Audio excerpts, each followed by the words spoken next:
Welcome to the 245 podcast, which is the number of inches of snow that it snowed yesterday. That's what it felt like, at least. I don't know what you guys thought about that, but yeah, it was a lot. It was really fun getting out of the parking lot this morning and stuff. I would say that's at least 24 and a half inches of snow, right? 24.5? Something like that. Yeah, something like that. Yeah. Yeah. As you guys hear, today we have a very special guest on the podcast today. We have President Hoornbeek, president of University of Northwestern and Northwestern Media on the podcast with us today. So welcome. Thanks for coming on with us today. How are you doing today? I'm doing great. Hey, thank you guys. Really appreciate the invitation to be on this podcast with you guys. As I told you guys a few minutes ago, we're going to talk about anything you want to talk about. Oh, sweet. Let's go. And I realized, that really opens it up, right? You can go a lot of different directions with that. That's true. You know me, I'm a pretty open guy. Yep. We can go wherever you want. Yes, perfect. First question. How did you enjoy your day off, or did you have to work during the snow day yesterday? Okay, truth be told on this, the one thing I told President's Cabinet was I want to be able to call a snow day in my first year in office. And we haven't had a snow day here in a long time. Yeah. And so I was keeping my fingers crossed that we were going to get a snow day. So this honestly fulfilled the biggest dream of my life to be able to call a snow day in my first year as president of University of Northwestern. You peaked at this point. Did that score any points with the students? Yeah. Sure. Oh, good. Oh, yeah. We loved it. Yep. Yeah, I haven't gotten any notes or anything like that from students, but No, we loved it. We're not complaining. What did you guys do on your snow day? I did homework until about 5 o'clock in the afternoon, and then I hung out with some friends, played some board games. So you actually, did you say 5 o'clock? You did homework all day long? Yeah, all day long. I did help my friend shovel his driveway. Okay. Which was fun. But besides that, I spent most of the time trying to be productive. That is probably the smartest thing that I've heard you. I'm guessing that you probably were trying to make up for an entire semester's worth of homework that you hadn't done. There was definitely some things that I was catching up on. You were catching up, yeah. Oh, good. How about you, Mike? What did you do? I did homework too. I woke up at 9:30, of course, and you got to sleep in. Gosh. You guys are lying. I don't believe you at all. Well, I had a final project for a quad class due. Okay. We spent 2.5 hours on it over at the Stud. There's a lot of people doing homework in the Student Center. You should have seen it. There's most people I've ever seen there before. Wow. And then maybe we should call a snow day like every 2 or 3 weeks. Yeah. I mean, whether we have snow or not. It's a good just morale call snow booster. day. Yep, I'll back you up on that. You know what? I'm going to make that part of my. Okay. Yeah. We're gonna do this. I can't promise it because it has to be a surprise, right? It can't that's true. It can't just be expected. Yeah. You got to wake up in the morning and turn on the TV and find out. Yeah. Oh my gosh, this is the best thing. I got a snow day. Yeah. Well, it's kind of crazy because I was talking with some professors. And, like on Tuesday and Wednesday, and they're like, "Oh, there's no way we'll get school canceled." Yeah, like, me too. We haven't had a day off. I think they said in like 10 years or something, and it was because of cold. It was like negative 65 with wind chill. It was a cold day, not a snow day. It was a cold day. Yes. So we really appreciate that you'd be willing to like buck that trend and be like, "No, we're doing snow days all the time." Oh, we could be like Florida, and when it snows 1 inch, we have a snow day. Yeah. I mean, we would have a lot of snow days. Yeah, we would. Most of the year would be all a snow winter day. long. Yeah, all winter long. That would be good. Maybe people would like that.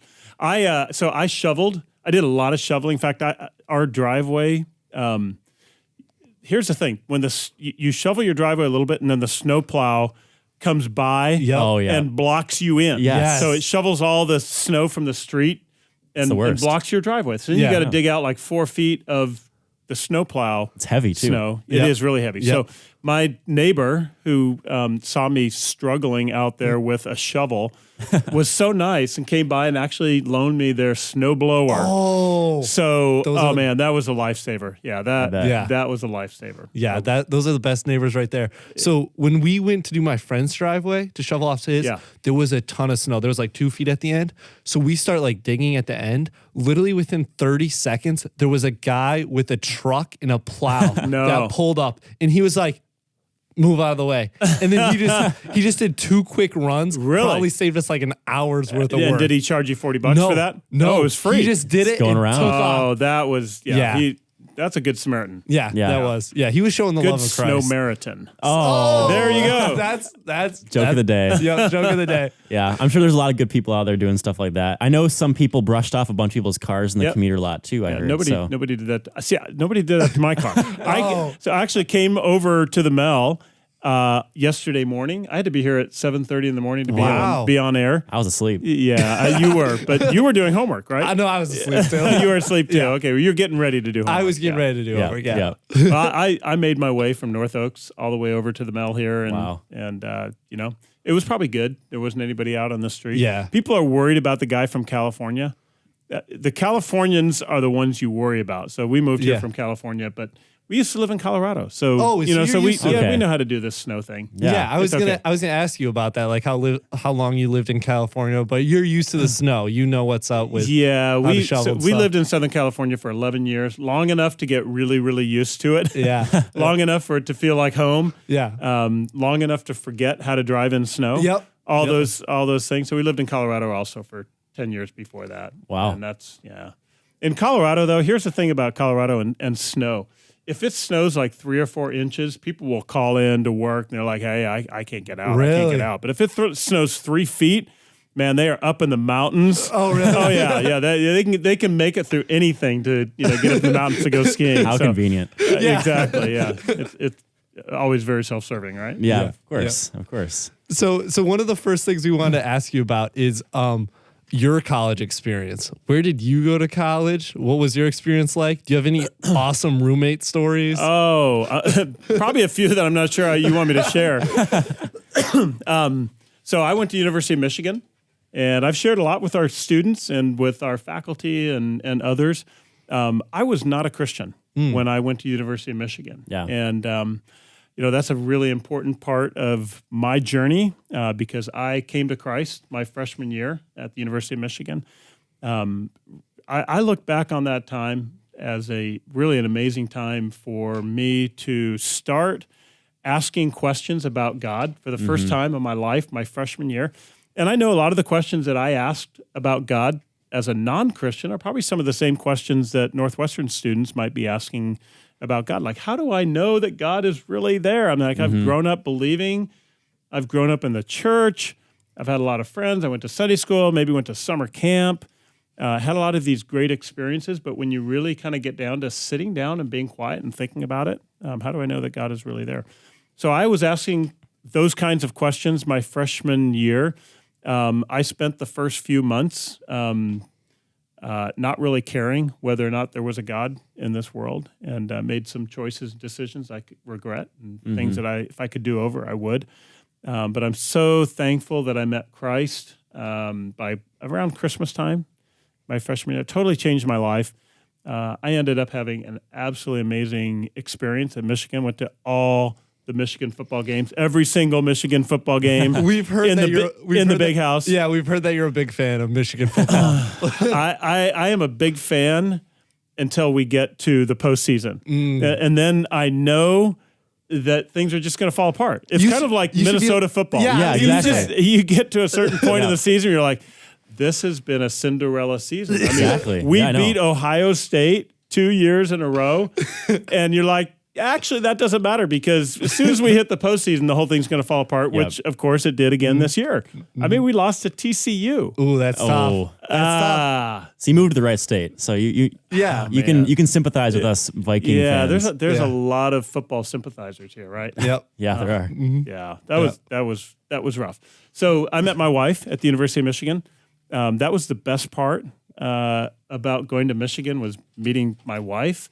And we're going to celebrate our 30th wedding anniversary. Wow, congratulations. This summer, 30 years. Wow. Awesome. Are you doing anything cool? Are you going to like Hawaii or something? Okay, so let me tell you about our 25th. So our 25th wedding anniversary, I told my wife, Heather, I said, let's go to Hawaii. Oh, no way. Exactly. Let's go to Hawaii. And so we started to plan this trip to Hawaii, and I'm thinking, this is just going to be the two of us. It's going to be romantic. It's going to be like our honeymoon all over again, right? Exactly. And then our kids our kids caught wind of our trip to Hawaii. Oh, no. And they're like, you guys can't go to Hawaii alone. And then my wife said, yeah, we can't go to Hawaii alone. Oh, no. So my entire plan for Heather and me to get away on this beautiful, romantic, white beach, sunset Hawaii vacation, and before you know it, we're sharing a hotel room with 3 kids. I mean, what could be better for your 25th wedding anniversary, right? Yep. Yeah. It was also my 50th birthday. Oh, So wow. I turned 50 and our 25th wedding anniversary all at the same time. So I'm thinking, man, this is going to be the best. Heather's going to want to get away and celebrate my 50th birthday just with me alone. Yep. And no, the whole thing was sabotaged Apparently not. by our kids. By So our kids. yeah, that'll happen. That's the stuff you guys have to look forward to. Yeah. Well, Joey he's getting married this summer. Yes. Oh, so do you have your honeymoon planned? Yeah. I mean, I know you don't want to spill the beans. we're going to St. Lucia. You're going to St. Lucia. Yeah. Oh man, are you bringing your entire family? No. like No. I did when on my 25th wedding anniversary. No, that is not the plan. That's not the plan. No. You don't Not think yet. that's the plan. Not yet. That We'll might see. become the plan. Yeah. You know. Yep. We'll see. The plan is actually I'm going with you guys. Oh, I didn't yeah. get I already bought my ticket. I mean, Well, because okay. you guys got to keep the podcast going. Yeah. I mean, you can't just quit the podcast because you're on your honeymoon. That's true. That's very true. important. Okay. I'll talk to Mandy about it.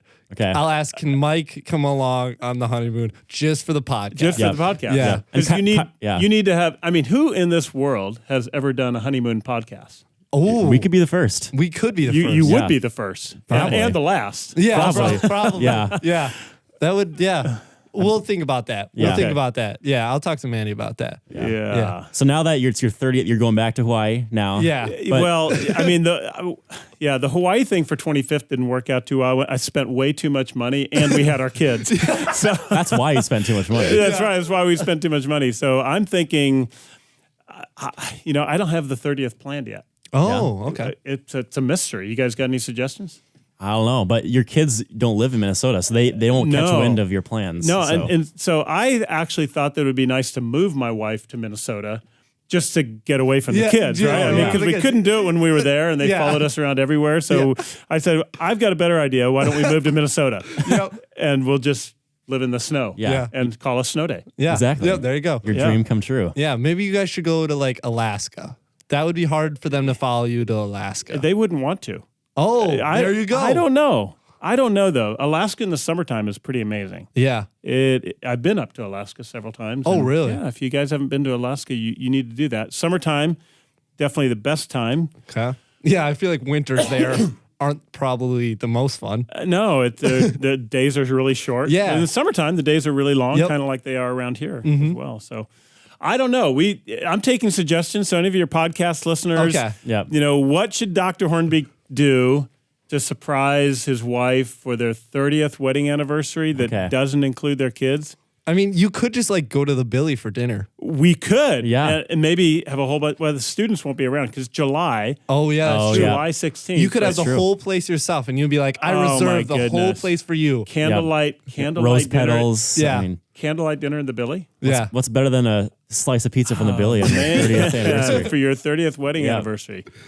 I like it. Okay. I think that'll roll. Okay. Yeah. I think we'll Yep. do that. Well, I'll listen- send you guys pictures. Yep. Yeah. If the listeners have better suggestions, you Which they don't. email us. There's no Heather, way. Heather is going to feel really, really honored. Yeah. She's Yeah. going to love this. She's going to be Cool. like, man, Yeah. this is the best thing you've ever done for me in 30 years. Perfect. Yeah. This is something I wanted to ask you about.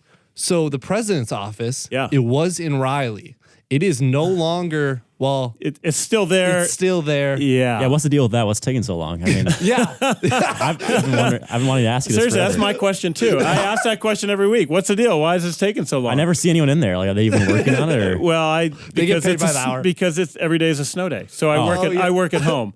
Yeah. We made this really nice office, but I work at home. Oh. So the office actually is done. It is gorgeous. Oh, yeah. I can't wait to move in because there's no furniture in there. Oh, yeah. So the furniture apparently is caught somewhere in this big thing called the supply chain backlog. Oh, yeah. That's what they tell me. I have a feeling that everybody in America is getting their furniture before I do. Yeah. That's very possible. Yeah. Yeah. Could you talk us through why you decided to move the office from Riley into the Billy? Yeah. Well, first of all, have you guys ever been in the current president's office in Riley? Yes, I have. Yeah. I think I think there's some bodies buried back there. There might be. Every now and then I hear some kind of knocking on the walls, and there's a bit of a smell that comes from one of the closets. It's a scary place. I think I don't know. It might be haunted. It's dark back there. It is dark, and there's no sunlight. And if you're there late at night sometime, you hear the knocking. Yeah. You come by late It'll at spook night. you. Yeah. So first of all, I'm scared to death of my office, and I'm not sure what's going on back there. I love windows. So I love windows. I love being able to look out at the campus, but the best thing is I love students. And so the decision to move my office from Riley over to the Billy is really to be able to put myself and my office right in the middle of campus, right in the middle in the hub of student activity, to be able to spend time with students, walk out and have lunch with students and hang out and get to know you guys and your lives and your life stories and all of that. So that's the main reason. And I can't wait to move in. I have a feeling it's going to be 2 or 3 years before the furniture arrives. Probably. And so you guys will be married. You'll have 2 or 3 children, and you'll be planning your your 5th wedding anniversary. Before you get your before I actually move in. Yeah. So we'll see. I'll let you know when. Okay. Yeah. It's supposed to be. This furniture is supposed to be here in May. Okay. First of it was January, then it was February, then it was March. You know how that works. Yeah, it just it's keeps very getting convenient. pushed. Yeah. So I don't. Maybe this summer you'll be able to sit in your new summer. office. Yeah. Wouldn't that be great? The great sunlight and all that. Yeah. Yeah, I was in there when they had it open during your inauguration. Isn't that cool? It's really nice. I love it. So Yeah. You like the fireplace? I do love the fireplace. nice? It's sweet. You can come by and just take your shoes off and have your little socks, put your feet up next to the Great. fireplace, and yeah. So how open are you to people just walking in there and saying hi to you? Like, that's a loaded question, right? Because that's dangerous depending on how I I might never get any work done. Yeah. have you watched The Office? I have. You could be like Michael Scott and just never get any work done, and just hang out with us all day. That's how I feel right now. Yep. On a podcast This is with us. Yeah. exactly, and this is better than not getting any actual work done, right? Yeah.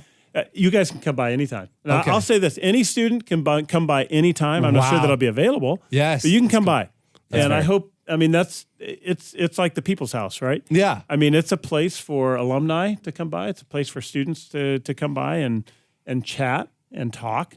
Ashley, my assistant, will just kill me for what I'm saying right now, because she's also not going to get any work done. If there's a line of students. But no, you guys know me. I love being around students. I love hanging out with students.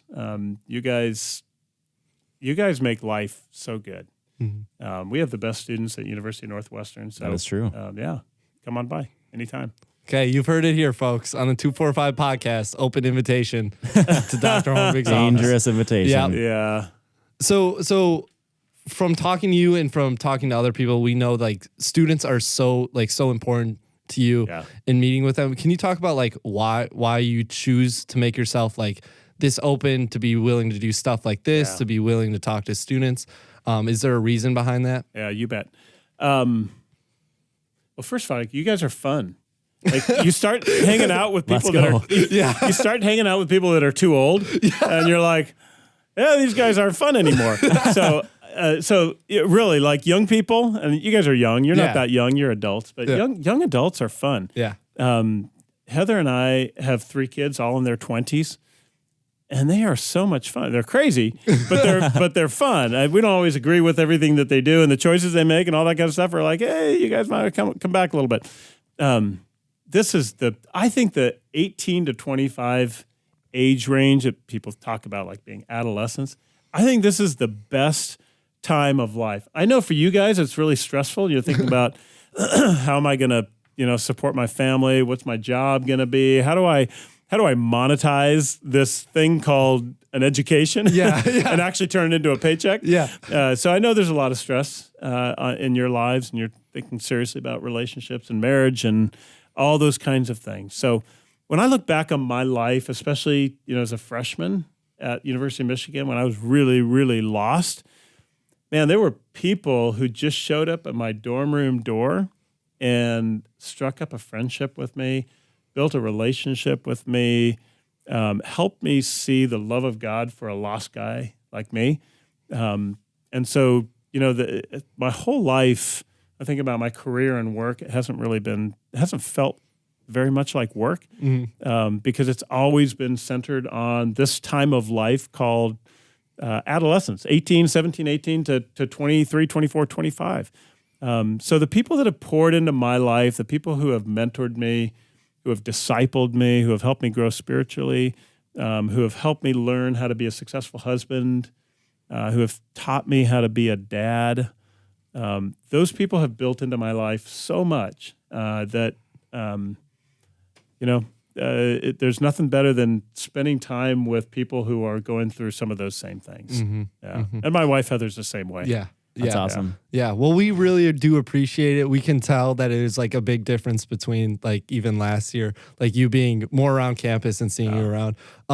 Something I didn't know about you is that like you weren't a Christian and then you became a Christian a little later in life. So could you tell us a little bit about that, how that happened? Yeah. So I love to share this story because, everybody has a faith journey.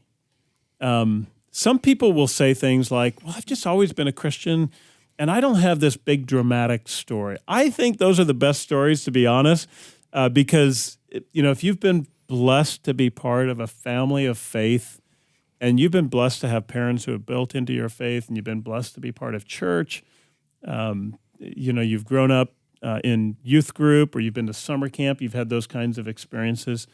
I don't want anybody listening to this to think, wow, I just don't have a very exciting testimony. I didn't run my life into a ditch and then God rescued me. Yeah. If you haven't run your life into a ditch, be very proud of yourself, right? And be very thankful for your parents and the church community and all that. So when I went to Michigan as a freshman, there were a couple of guys in my high school who were Young Life leaders. And maybe you guys have heard of the Young Life ministry. And they chased me around for 3 or 4 years while I was in high school. Excuse me. And they were trying to represent Jesus to me.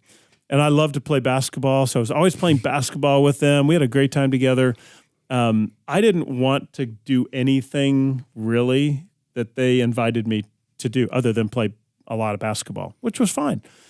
So, we talked about God from time to time. And if you had asked me, like my freshman year in college, if you had said, do you think Jesus is the Son of God? I would have said, maybe, but who cares? Mm-hmm. And then went on living my life. And so it came to a point where someone really challenged me with this question. They said, look, you can pretend that it doesn't matter if there's a God in this world. And that was kind of my attitude. Maybe there's a God, but, who cares? Does it really matter to me? And one of my friends at Michigan finally really challenged me. And he said, look, there is either a God in this world or there's not. Mm-hmm. Like you can choose to be agnostic about it. You can choose to kick the can down the road and not really answer that question. But that doesn't really dismiss the fact that there either is a God or isn't a God. It's one way or another. Mm-hmm. Our God is not an agnostic God. He's not a maybe God. He either exists or he doesn't. Yeah. So I had to really wrestle with that. And the more I wrestled with it, the more I said, okay, well, if there is a God in this world, there has to be some evidence of that. So, when we look around this world and we look at everything, we look at life, we look at, the beauty of creation, what we call creation, you have to answer the question, where did it all come from? Mm-hmm. But that wasn't the main thing for me. What really convinced me that there had to be a God in this world was actually my own sin. So I looked at my life and I'm like, well, I've kind of done all these things that I think are bad, and other people think are bad too. And I've hurt people, and I've done a lot of these things, and people were describing that as sin. And the more I thought about it, I thought, well, why do I feel bad about this? I mean, if there isn't a God in this world, then I really shouldn't feel bad about any of this stuff. But somehow deep in my heart and my soul, I feel terrible about the kind of person I've become.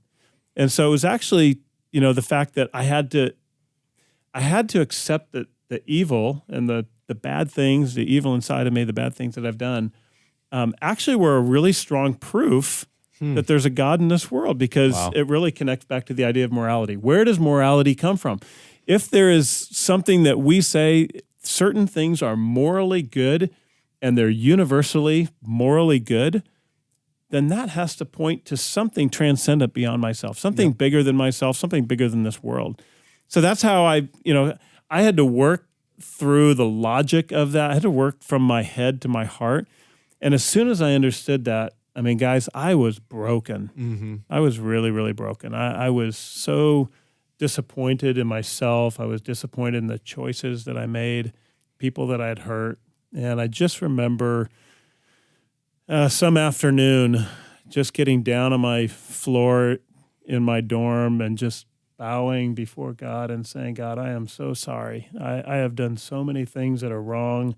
I have failed you. I've failed myself. I've failed my family. I've failed relationships. Please forgive me. Mm-hmm. So that was the start of my new life in Christ, and then I was just perfect after that. I never I never ever committed another sin in my life. It was amazing. Have you guys have probably had that same kind of thing happen, never right? Sinned, You've never sinned since then, right? Growing up in a Christian household, I've just never sinned. You never sinned at all? No. Yeah. Oh my goodness. That's how it works. Yep. Wow. Well, you could have taught me a thing or two. So that's how I came to faith. Wow. That's amazing. And I've committed a whole lot of sins since then.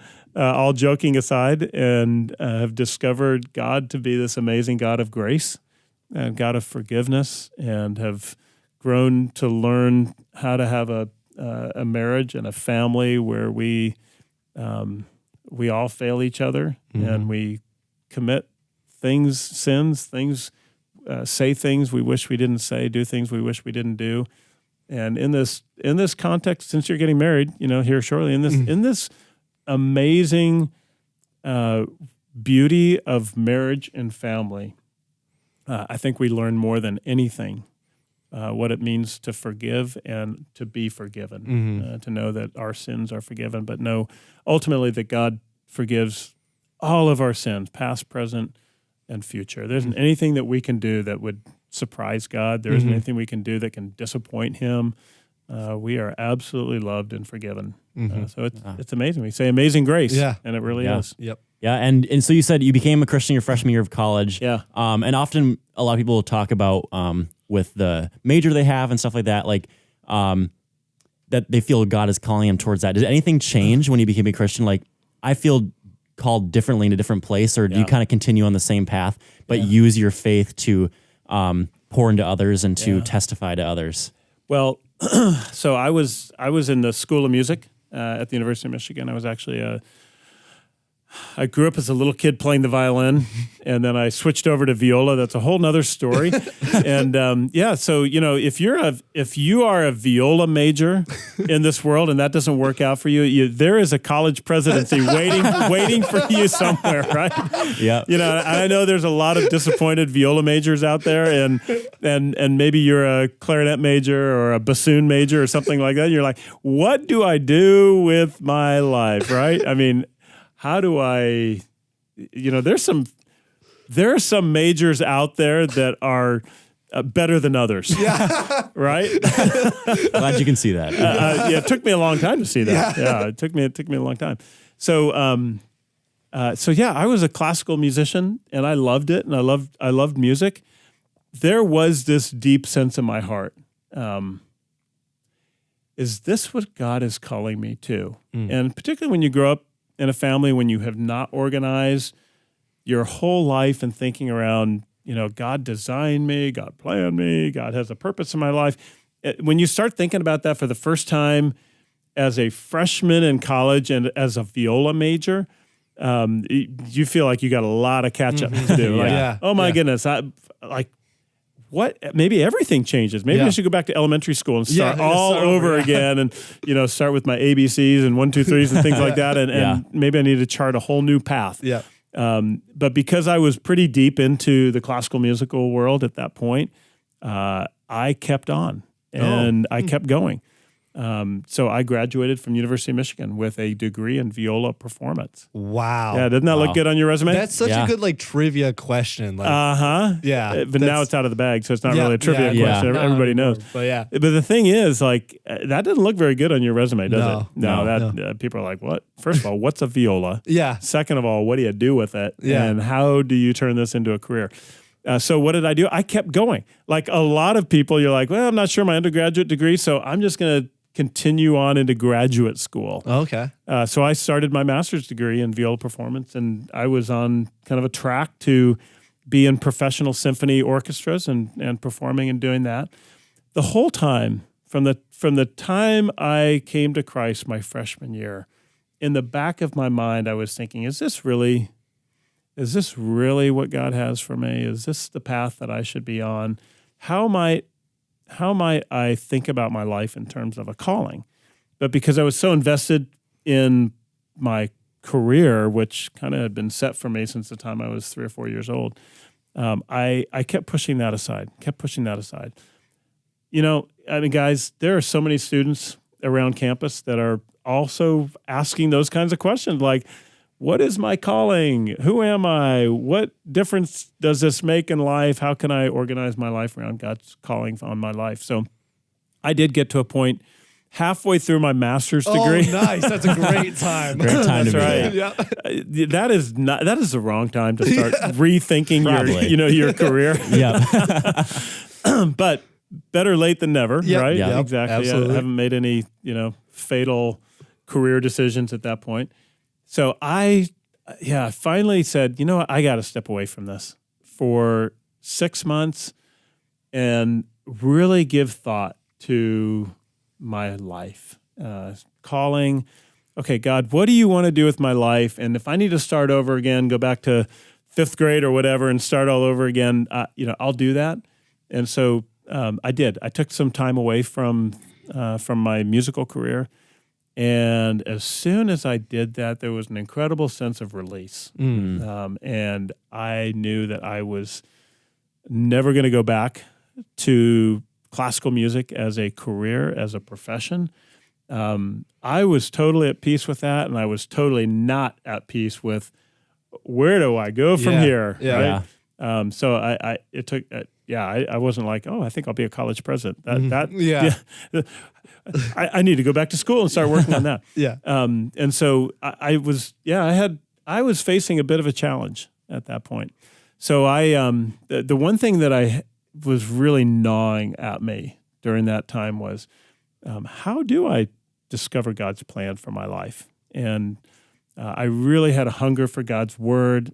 You guys are blessed to go to Northwestern where you're getting Bible classes, you're getting teaching, you're interacting with Scripture, you're interacting with professors and other students around some of these questions. I didn't get any of that at Michigan. So I was really interested in learning God's Word. So I went to seminary. Oh, nice. Cool.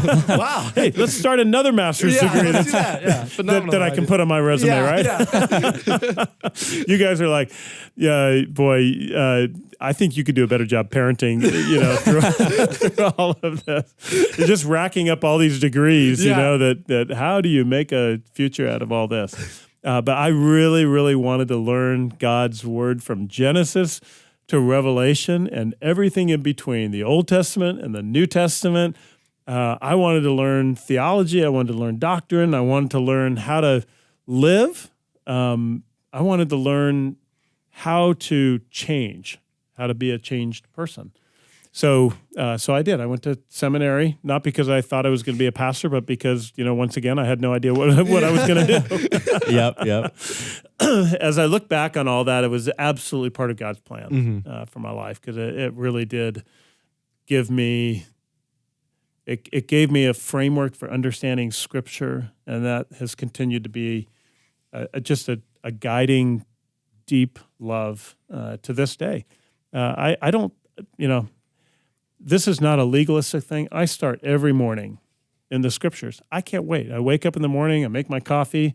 I'm kind of a nerd about that, but I wake up early in the morning and my brain doesn't work without a cup of coffee, but that's how I start my day, in the Scriptures and thinking about what is God calling us to, and where is He challenging and pushing us and moving us to. And for this amazing place called University of Northwestern Media, there's a lot to think about as we plan our future and continue to make this place, by God's grace, a place that prepares generations upon generations of young men and women who will go out and be world changers. Mm-hmm.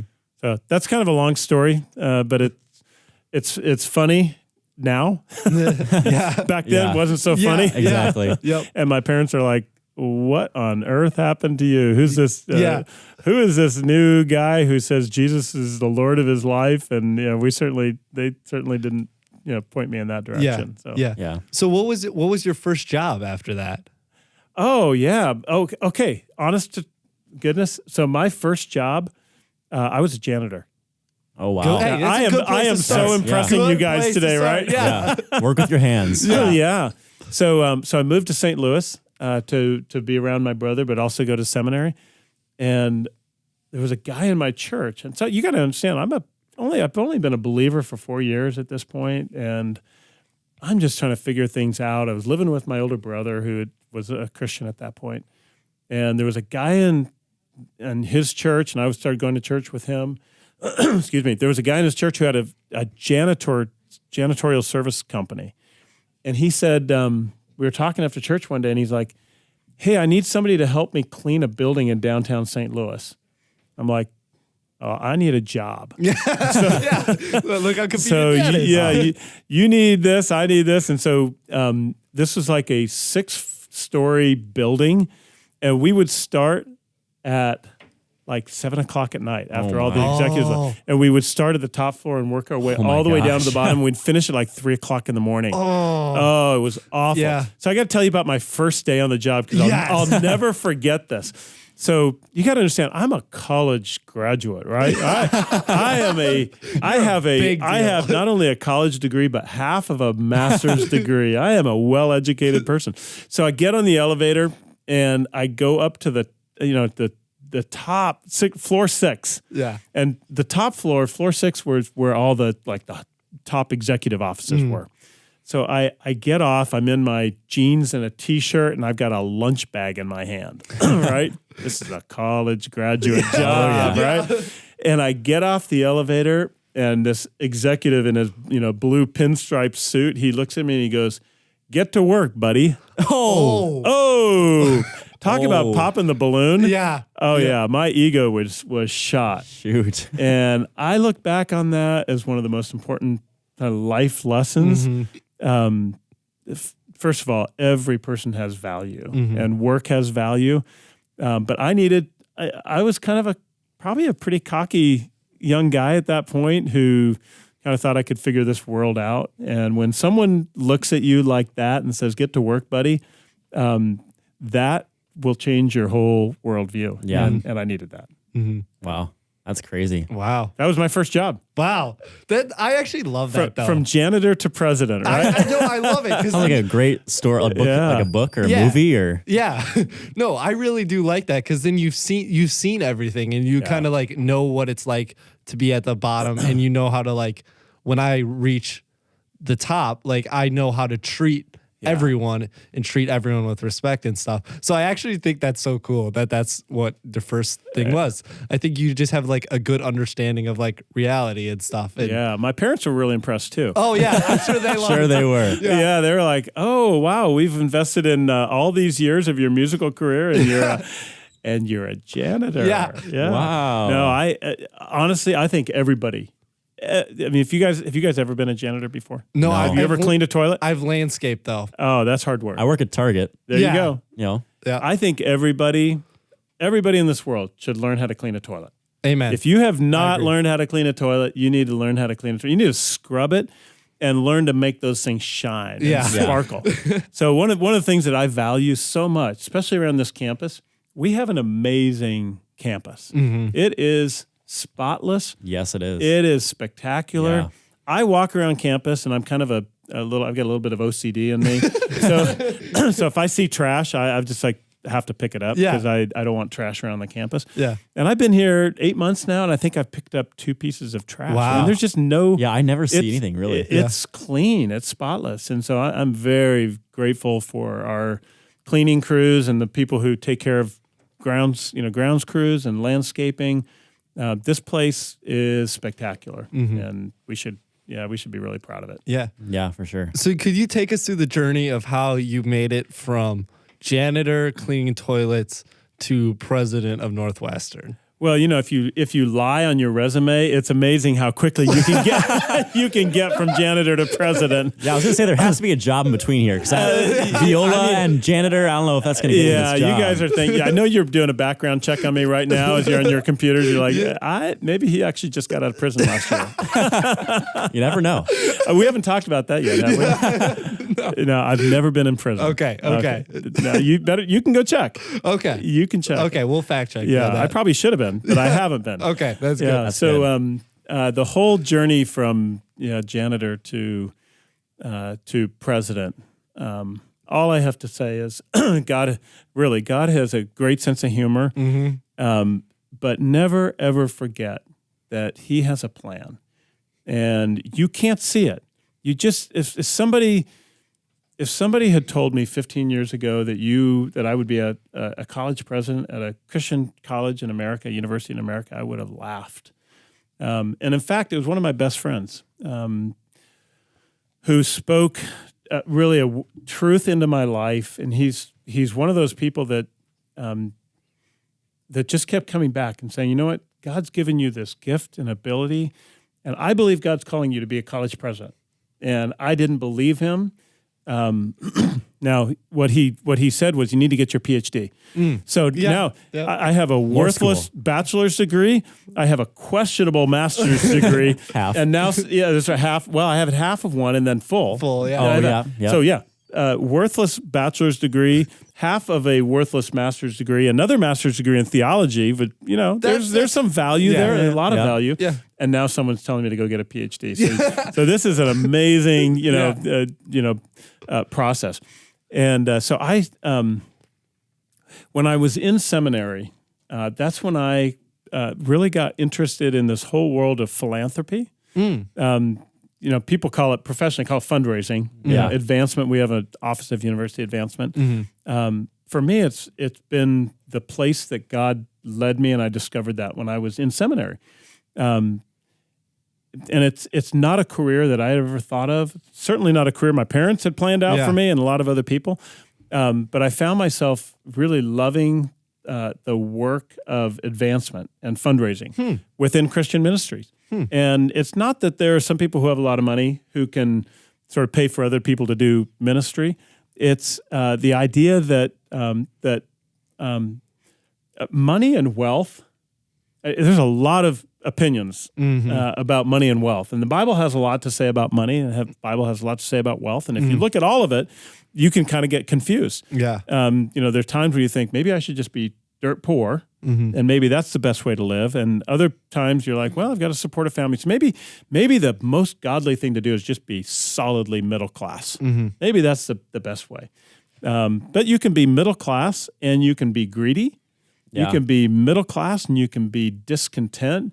You can be wealthy and be greedy. You can be wealthy and discontent. You can be poor and be greedy, and you can be poor and discontent. So I developed this real interest in understanding money and wealth. What is God's plan for money and wealth and for people?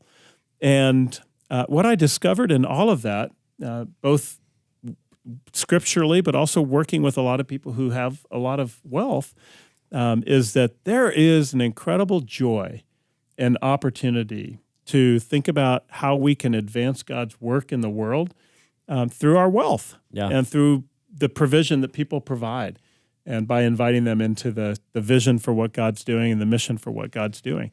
So that's been my pathway into the presidency. I've been I was the vice president for University Advancement at another Christian university out in California, Azusa Pacific University. Had an amazing experience there, and I've been involved in global missions and global missionary kind of work on the advancement side as well. So as I step into this role as president, I bring that background, that love for working with families and people who have significant wealth and significant capacity, and helping them find joy in their generosity, helping them find joy in advancing the vision to prepare young men and women who go out and honor God with their lives and make a difference in this world. So that's just a small part of the work I do as president, but it was about a year ago, about a year ago. And I got a call from a search firm that said, you've been nominated for the presidency at the University of Northwestern in St. Paul, Minnesota. Would you be interested? And I said, how about we change it to the University of Southwestern and we could move it to Arizona or Southern California, right? Yeah. How does that sound to you guys? Sounds kind of wrong. It sounds kind of wrong. Yeah. Right, yeah. It's not a very flow to it. Yeah. They said, no, we can't change the name. We can't change the location. It's in Minneapolis, St. Paul, Minnesota. And we'd like you to apply for this job. And I said, after looking at the materials, I said, this is like a perfect opportunity. I would absolutely love to do this. There is absolutely no way that my wife would move to Minnesota with me. Yeah. And I said, so probably doesn't make any sense to even apply for it. And he said, would you pray about it? And I said, I'll pray about it, but there is no way that my wife is moving to Minnesota. Yeah. Minnesota. We've got 3 kids here, and we love our family. We're not running from trying to run from anything. 30th anniversary on the way. 30th anniversary on the way. All those kinds of things. Got to keep her happy. Yeah. That's right.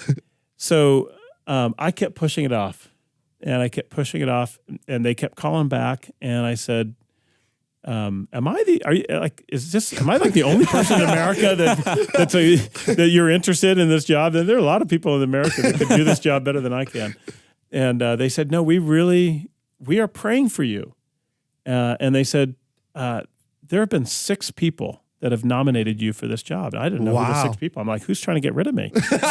Somebody's trying to drive me out of Southern California, right? Somebody wants my job here in Southern California. I think I can think of a lot of people that would nominate me to get, vote me off the island. So I said, okay.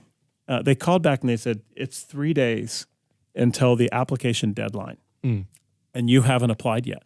I said, well, I haven't even talked to my wife yet. So I can't apply for a job that I haven't talked to Heather. So rule number 1 in marriage, since you're getting married here shortly, don't ever apply for a job that you haven't talked to your wife about. Okay, that's helpful. So this is what I told him. I said, I will talk to my wife this weekend about it.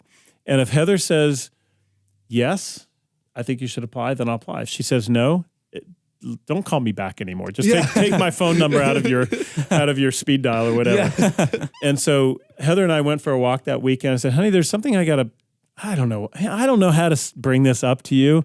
There's something I need to share with you. And I said, I keep getting these calls from this search firm, and they want me to apply for this presidency at the University of Northwestern in St. Paul. And she said, where's Minneapolis? Where is that's in Minnesota, right? Yeah. And she said, I said, yeah, this is in Minnesota. It's a long ways away. And I said, if you tell me not to apply for this, then I won't. And we walked for a long time. We talked about it. And finally she said, well, I think you should apply for the job, and I don't want to move to Minnesota. So how do you factor that? Like, am I going by myself, or, I can't commute. Yeah. You can't do that. And she finally said, I think this would be a good process for you to go through. And I sort of ended it by saying in that conversation, I said, here's the thing, honey, you don't have to worry. I am not going to get this job. There are so many people in America that are way ahead of me on this. And so I think let's just do this. Yeah. For fun. Yeah. Let's do this for kicks, right? Yeah. Let's just apply for this job in Minnesota just for kicks, right? It'd be good experience, good career experience. Yeah. And as you guys know, I have an amazing career track record all the way from janitor to here. So, of course. So I applied. I called them back and I said, I'll apply. And I had to get my letter of application in by that Monday morning. So I sent it in, and I forgot about it. I mean, I just forgot about it, but I sent it in. I'm like, all right, whatever. Yeah. Check that box. Got that one done with. Yep. And I think it was 5 days went by, and they said, they called back and they said, we just want you to know you're one of the finalists. And I'm like, oh no. That wasn't supposed to happen. Yeah, that wasn't supposed to happen. Like, I was supposed to just go back and tell my wife, thank you for letting me apply for this job. And it was great. I didn't, I'm not going on. So they called back like 5 days later and said, you're one of the finalists. And, we'd like to set up the next set of interviews and all of that. So, all that to say, when it got really scary is when I was down to the top 4. Yep. Yeah. And the top 4 at that point, Heather's starting to get real nervous. And that's when we told our kids, we sat our kids down and, you know, our kids are like 25, 23, and 20. And so it's not like we left little children behind in California where they're like with Child Protective Services or anything like that. Probably a good thing. You know, they're old enough to have an adult conversation. So we sat our kids down. We said, kids, we need to have kind of an adult conversation with you because we have potentially a big decision on the horizons. And so, you know, we shared with them where we were and what was going on and the opportunity. And our kids are just amazing because we have a really, really close family. We love nothing more than hanging out with our kids and their friends. I mean, they're cool, really cool kids. So the idea of not being around our kids was not something we were really looking forward to. Yeah. So we laid out the whole thing with our kids, and we said, "What do you guys think about this? You know, do you think this is crazy?"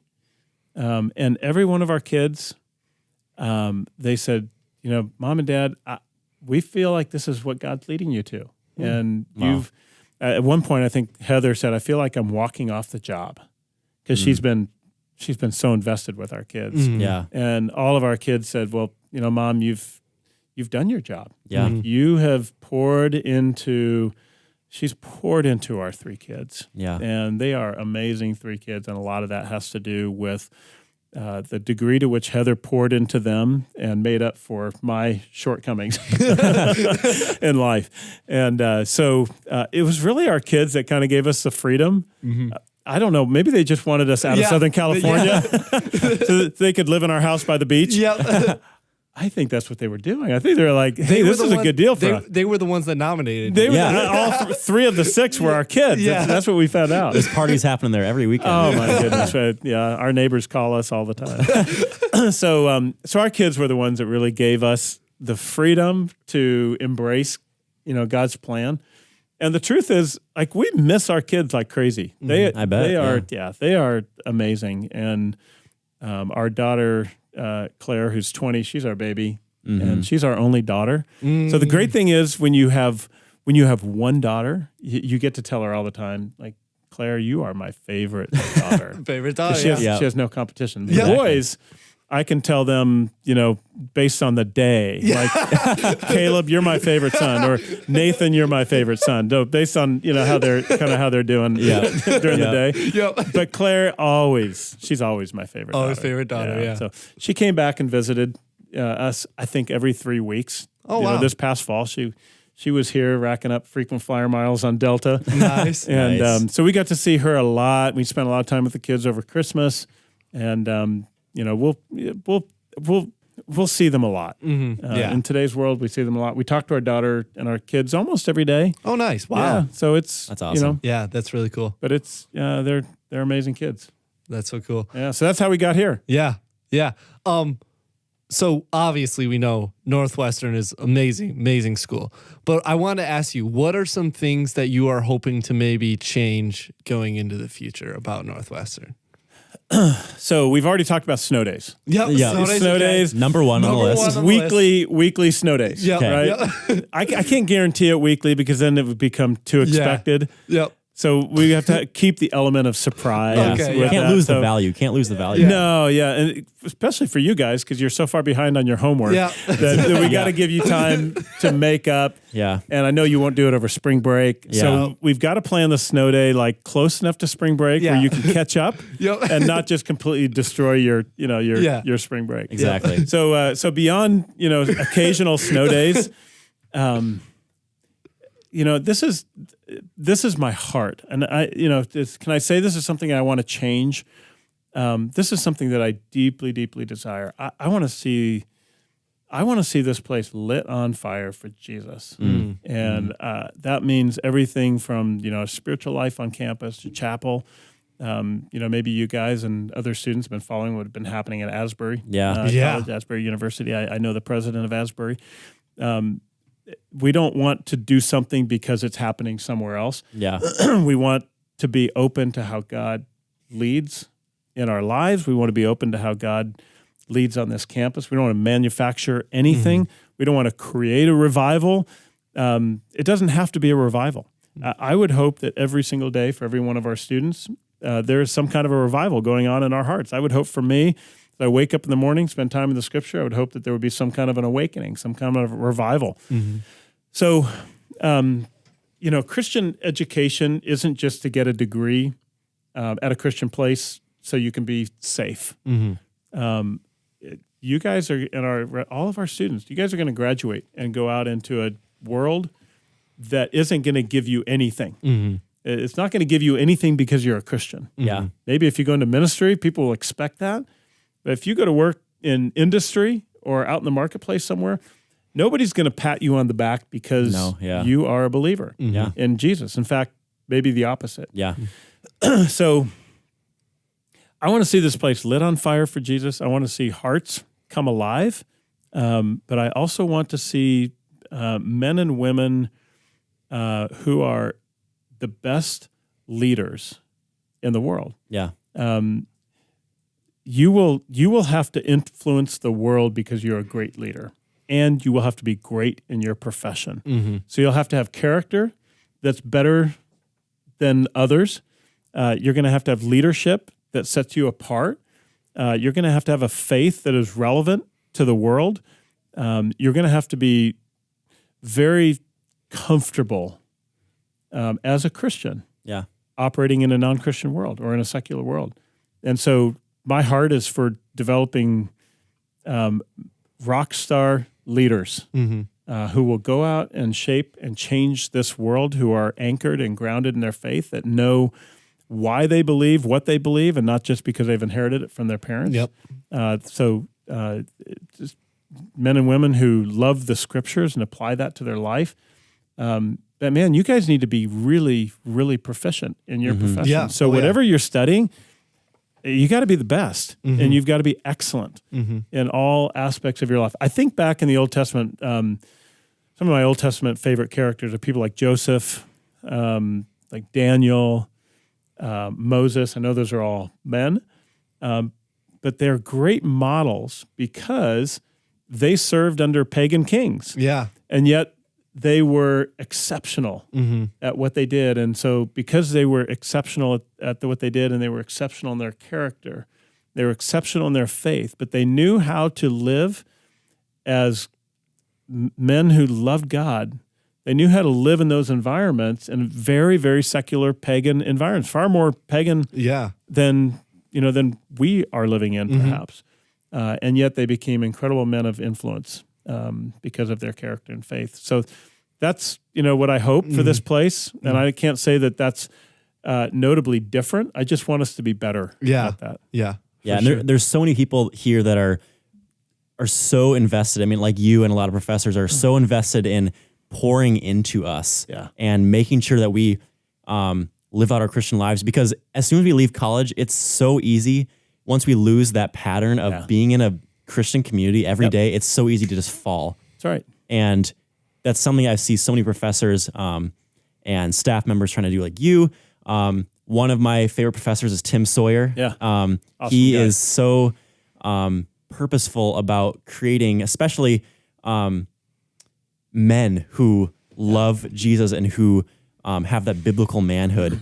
And it's just something I've really, really loved about him, that he's done for me and for a lot of guys, even guys who aren't in choir. I mean, he does it with the football team, and he even knows Joey. Joey doesn't do anything music-wise. Thanks. But he just loves to see people in community and campus, and that's so cool that we have that opportunity. Yeah. And I would just challenge you guys, this time when you're here, I know we call it the bubble. A lot of people call it the bubble. I think every Christian university probably thinks of itself a little bit like a bubble. The bubble is a blessing. And so embrace it for what it is, but also be ready. Be prepared, be ready, and know that, as you plan for graduation, as you plan for not being in this place, not being in the bubble someday, you're going to have to take responsibility to develop your own spiritual life. You're going to have to seek out Christian community in places that might be hard to find it. You're going to have to seek out God-honoring relationships. Some of your best friends when you leave here might be non-Christians. And that'll be different too. How do I live and act around non-Christians? I've been kind of a safe place here. How do I relate my life to them? How do I love non-believers? How do I love the man or woman in the cubicle next to me who might be of a completely different faith? How do I love them where they are and demonstrate the love of God and Jesus, and also be excellent in the work that you do, the work that you're called to do? So it'll be a really different life outside this place, and that'll be a growing and stretching environment as well. Our oldest son, when he graduated from Azusa Pacific University, went to work in Hollywood. Oh, wow. Crazy. Yep. And if you ever want to, if you ever really want to test your faith, Yep, that's a good place to be. yeah, it's a good place to be. Yeah, just make sure you have a few friends around you and some accountability partners, things like that. Yeah. But he went to work in Hollywood and as a believer, and that was a really stretching place. He worked for a public relations firm. The coolest thing, the first day on his job, he sends my wife Heather and me he took a picture of his laptop, and he said, "Mom and Dad, I'm on a Zoom call with Kenny G today." You guys know who Kenny G is? Yeah, I know you're. I don't. You don't know who Kenny G is? No, you'll probably explain it, and then I'll know who it is. Oh my goodness, he's the greatest saxophone yeah, player. amazing. Oh, okay, yeah. Now I know what you're talking about. Yes. Yeah. So he's like, I'm on a Zoom call with Kenny G. I'm like, get us tickets. Like, that's all I cared about in that moment. I didn't care about the fact that he was on a Zoom call with Kenny G. I just wanted tickets. Yeah. So that I could take my wife for her 30th anniversary to a Kenny G concert, right? Good call. Wouldn't that be cool? We didn't get tickets. Oh, okay. But he was been working in Hollywood. And there is an amazing move of God, actually, in Hollywood. There's several churches that are being planted, and we've gone with our kids to church on Wednesday night in Hollywood, and we are like the oldest by about 25 years. and you walk in and you see, kids, 20 and 30 somethings. They're tatted. They are pierced. You guys know what that is? Tatted and pierced? Tattoos and piercings. And ripped jeans and cool T-shirts and all that kind of stuff. And they probably paid like $500 for a ripped T-shirt. Yep. Probably. That kind of crowd. Yeah. And you go into church on a Wednesday night at some of these churches, and they are packed out with several thousand 20 and 30 somethings who are living and working in Hollywood. And so you think, where is God at work in this world? He's working Hollywood. He's working Minneapolis, working St. Paul.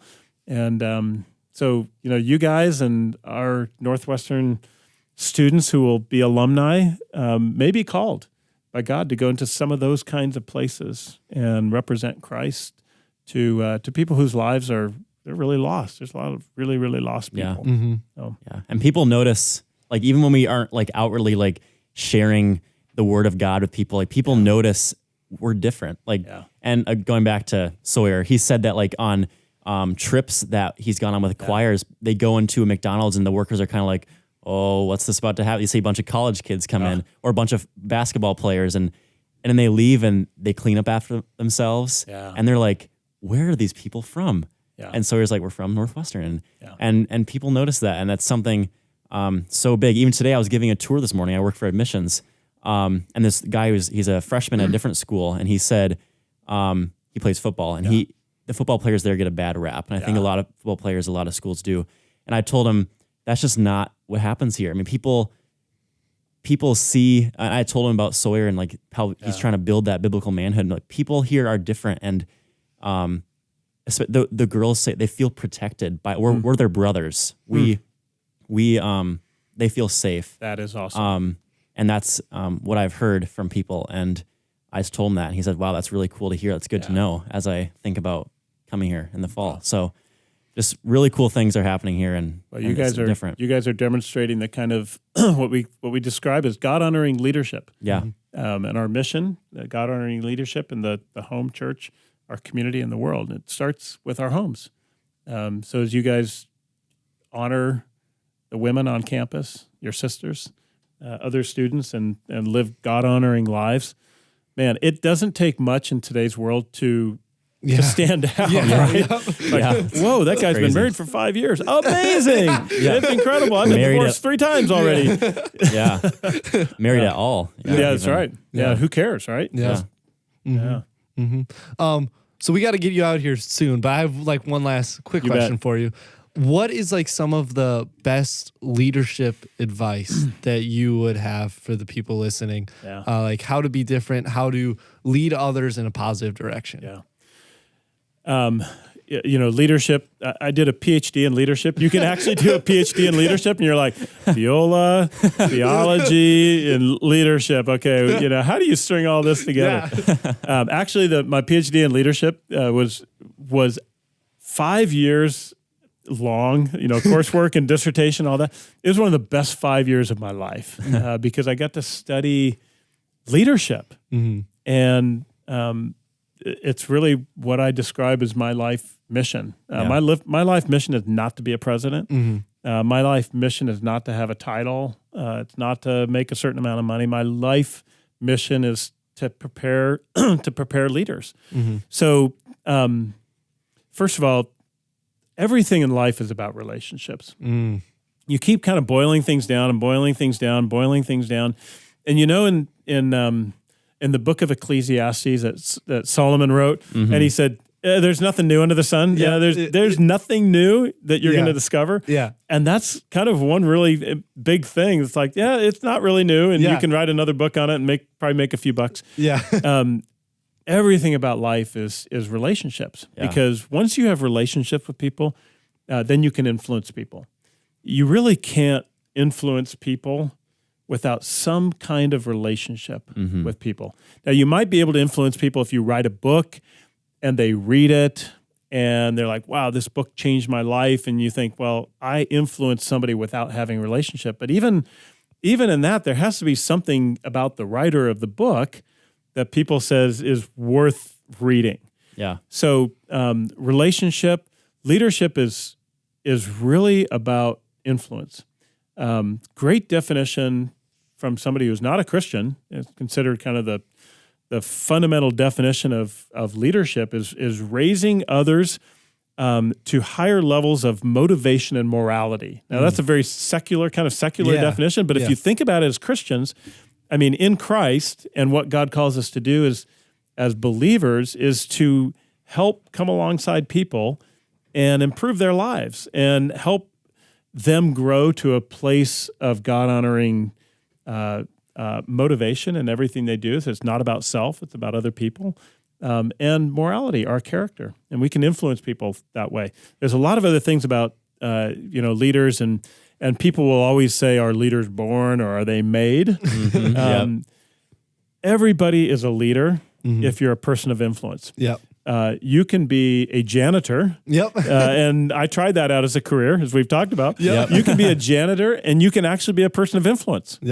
So your position does not qualify you to be a leader. You don't have more influence because you're a president. Now, maybe people ask you to speak and you have opportunities, but you can be a very flawed person and be a president. And so if you think of your life as being about influencing people in ways that honor God, you can change this world, and you don't have to wait until you get to a certain position or place in life to think, okay, now I get to be a leader because I have this title that qualifies me as a leader.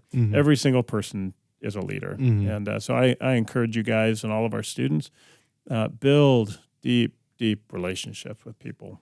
Live your life very transparently. Don't hide behind your titles. Don't hide behind your job or whatever. Be very transparent and authentic. Live a life of God-honoring character. You will influence an incredible number of people.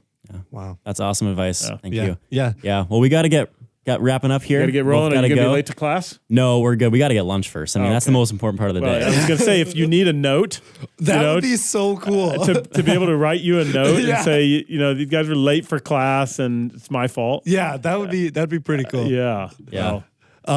But first of all, thank you. Thank you so much for being willing to come on the podcast. It was a ton of fun. It was a lot of fun. It Anytime. This was more fun for me than it was for you guys. I mean, it got me out of my office in Riley. Yes, which is always a good thing. It's always a good thing. Appreciate you guys. Yeah, so we usually do like a little sign off at the end. Would you be willing to be like, thanks for listening to the podcast, we'll catch you next week, or something like that? Absolutely. Hey, thanks for listening to this podcast, everyone. We will catch you next week. Catch you on the flippity flip. Peace out, gangsta.